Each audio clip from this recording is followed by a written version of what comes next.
Puji Tuhan, Shalom Bapak Ibu Saudara, selamat pagi. Tentunya ada sukacita, ada damai sejahtera dalam kehidupan kita ketika kita menyambut hari yang baru yang Tuhan masih izinkan untuk kita semua alami dan nikmati. Puji Tuhan, pagi hari ini kita mendengarkan renungan daripada firman Tuhan yang saya ambil di dalam Roma 12 ayat 11 dan 12. Janganlah hendaknya kerajinanmu kendor, biarlah rohmu menyala-nyala dan layanilah Tuhan. Bersukacitalah dalam pengharapan, sabarlah dalam kesesakan, dan bertekunlah di dalam doa.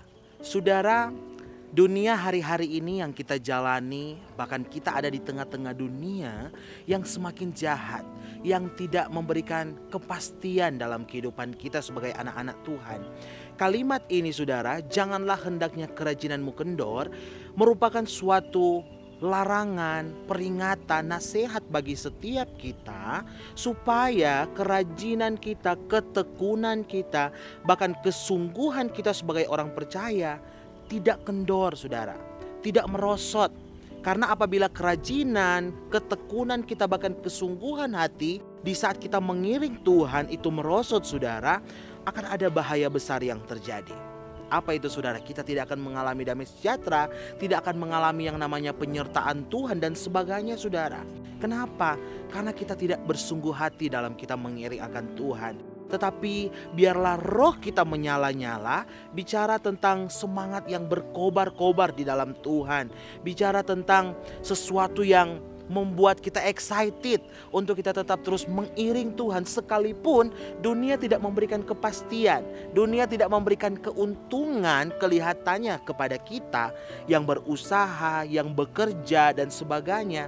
Tetapi biarlah kita mau senantiasa memiliki pengharapan yang pasti di dalam Tuhan. Ayat 12 di sana dikatakan tadi, bersukacitalah dalam pengharapan. Bahkan firman Tuhan katakan sabar dalam kesesakan. Dalam keadaan apapun kondisi kita, jangan hanya waktu kita diberkati saja saudara, kita menggebu-gebu kepada Tuhan. Bahkan tidak semua saudara, bahkan ketika mungkin ada orang yang diberkati, bisa jadi saudara kita lupakan Tuhan. Kenapa? Karena fokus kita kepada berkat tersebut, fokus kita kepada apa yang kita sudah miliki, yang mungkin sudah memberikan kenyamanan, memberikan kesejahteraan. Saudara, di luar Tuhan kita tidak dapat berbuat apa-apa, kata Yohanes saudara. Tetapi biarlah kita mau tetap terus bersemangat di dalam Tuhan. Saudara, dunia sedang berusaha untuk menyeret kita, untuk menyeret umat-umat Tuhan ke dalam kebinasaan. Dengan berita-berita, dengan hoaks-hoaks, informasi-informasi yang memberikan kita ketakutan, yang tidak memberikan kita keuntungan. Tetapi tidak semua juga saudara, ada informasi yang harus kita terima yang itu memberikan keuntungan bagi kita. Tetapi kebanyakan saudara, banyak dari kita orang-orang percaya menerima informasi mentah saja saudara, tanpa mencari tahu yang sebenarnya terjadinya seperti apa. Itu pekerjaan dunia hari-hari ini saudara, berusaha untuk menyeret kita umat manusia untuk kita terikut arus saudara dengan keadaan dunia ini saudara, sehingga kita mudah diombang-ambingkan saudara. Peluang terbesar yang dapat membuat kita lemah yaitu di saat kita menjadi lengah. Biarlah kita merenungi apa yang sedang terjadi hari-hari ini. Apa yang sedang kita dengar, apa yang sedang kita terima. Apakah itu membuat kita lemah atau membuat kita semakin bersemangat di dalam Tuhan? Apakah itu membuat kita kuat atau malahan itu membuat kita kendor dalam kita mengiring Tuhan? Tetapi biarlah kita mau senantiasa terus bersemangat di dalam Tuhan. Saudara, bagaimana agar supaya kita tidak menjadi lemah, supaya kerajinan kita nggak kendor saudara dalam kita mengiring akan Tuhan? Yang pertama saudara, bangun terus hubunganmu dengan Tuhan setiap hari, setiap saat, setiap waktu. Ketika kita membangun hubungan relasi dengan Tuhan, kita mengalami perjumpaan dengan Tuhan saudara, kita akan menikmati saudara yang namanya the presence of God. Penyertaan Tuhan selalu nyata dalam kehidupan kita. Karena tidak ada alasan untuk kita tidak datang bersekutu dengan Tuhan. Kenapa? Karena kita hidup dalam kasih karunia Tuhan. Hidupmu bukannya aku lagi, kata Paulus, tetapi Roh Kristus yang ada di dalam hidupku. Itu yang menjadi kekuatan kita bersama saudara. Tidak ada alasan untuk kita tidak datang kepada Tuhan saudara. Orang yang hidup dalam naungan kasih karunia Allah tidak mungkin lepas dari yang namanya perjumpaan, saudara. Encounter dengan Tuhan itu sangat penting untuk kita alami sebagai anak-anak Tuhan. Apalagi dengan keadaan dunia hari-hari ini, saudara. Sekali lagi, tetap miliki hubungan yang baik dengan Tuhan. Karena itu yang menjadi kekuatan kita, saudara. Tapi bukan berarti, saudara, kita lepas dari tanggung jawab kita. Kita lepas dari tugas kita, rutinitas kita, pekerjaan kita, pelayanan kita. Karena itu semua adalah bagian daripada kasih karunia Allah. Tuhan sudah bawa kita sampai dengan sejauh ini. Percaya, saudara, Tuhan akan tetap terus sertai kita. Dia tidak akan pernah tinggalkan kita. Ibrani katakan, sekali-kali Dia tidak akan meninggalkan dan melupakan kita. Tetapi Dia tetap terus ada bersama-sama dengan kita. Tapi kadangkala, saudara, kita manusia tidak sadar dengan kehadiran Tuhan. Kita akan sadar dengan kehadiran Tuhan kalau kita diberkati. Kita akan sadar dengan kehadiran Tuhan kalau hidup kita sehat, kuat dan sebagainya. Tidak, saudara. Dalam kelemahan kita pun firman Tuhan katakan, kuasa Tuhan nyata. Amin. Kuasa Tuhan nyata. Apapun yang terjadi, fokus kita tetap kepada Tuhan. Amin. Jangan kita arahkan fokus kita kepada dunia yang sifatnya sementara. Tetapi biarlah kita mau selalu memandang kepada Tuhan.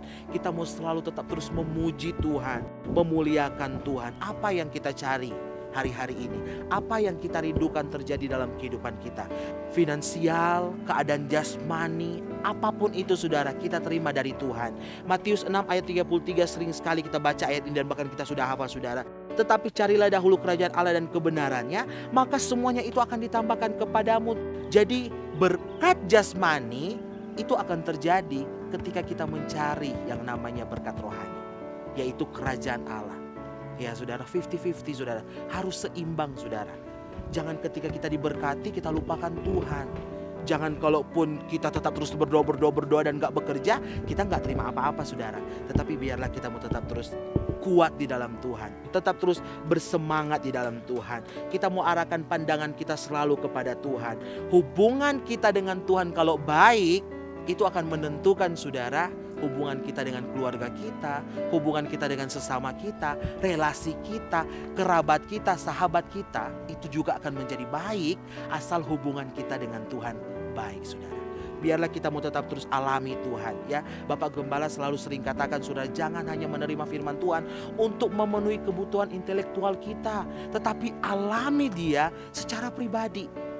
Jadi biarlah setiap kita pagi hari ini firman Tuhan datang, jangan kita kendor, tetap terus alami Tuhan. Karena waktu kita mengalami Tuhan setiap hari, kita akan tetap terus bersemangat di dalam pengiringan kita akan Tuhan. Puji Tuhan, Tuhan Yesus memberkati kita semua. Mari kita berdoa. Bapa di sorga, kami bersyukur buat hari yang baru yang Tuhan sudah jadikan dalam kehidupan kami. Kesehatan, kekuatan senantiasa menjadi bagian kami. Kalaupun di antara kami jemaat Tuhan siapapun yang menyaksikan renungan ini, di antara mereka ada dalam keadaan sakit, bahkan dengan hari-hari ini mungkin di antara jemaat Tuhan atau siapapun yang sudah terpapar dengan virus ini, Tuhan, apapun yang menjadi kata dokter, apapun fakta yang kami hadapi, yang kami lihat, lebih daripada itu kami mau belajar memandang kepada Tuhan dan percaya firman Tuhan, ya dan amin. Engkau sanggup berjanji dan Engkau sanggup melakukan, menggenapi semuanya itu dalam kehidupan kami. Bawa kami, ajar kami umat-umat Tuhan untuk senantiasa berpaut kepada Tuhan, bersandar dan berharap hanya kepada Tuhan. Terima kasih Tuhan. Biarlah Tuhan di hari yang baru ini kami mau berjalan bersama dengan Engkau, dan kami mau terima sukacita, damai, kemenangan lepas kemenangan terjadi dalam kehidupan kami semua. Dalam nama Yesus, haleluya, amin.